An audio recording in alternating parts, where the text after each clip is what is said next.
ever been a chip on the shoulder moment for Doug Marrone. I've been talking about Doug so much. For Dan Mullen, wouldn't this be it? I think it is it. And I think you brought this up yesterday. I think it's a really good point. And I've heard other Gator fans since then say, I don't know why that's not the story.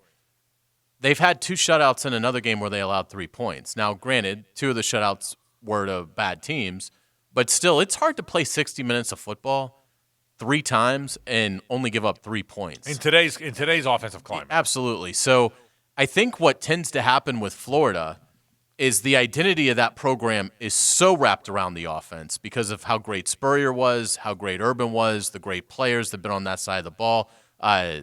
But the defense is just always an afterthought at Florida.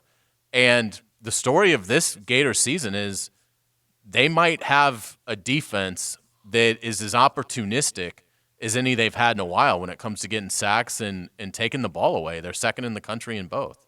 Yeah, absolutely. That's how Florida is going to win, at least that's how it looks as of now, just because Auburn's defensive line is so talented. By the way, that game will air on 92.5 FM at 3:30 here on radio station. Yeah, so we will have Auburn, Florida on the radio station. Looking forward to having that. So a lot of things to talk about.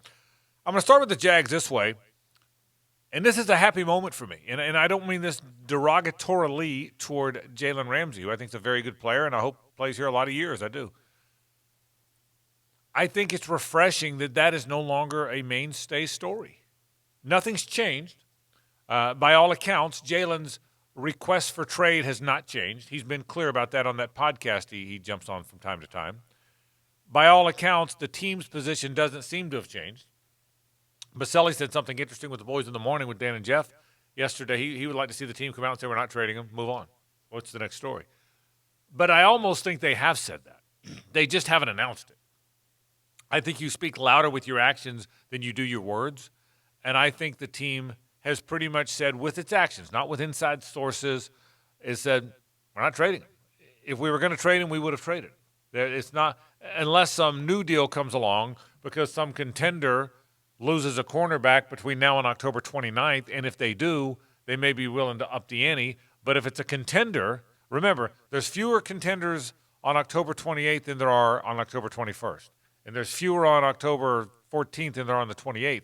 So that's how this thing works, right? So I think this team has spoken that they don't plan to trade him.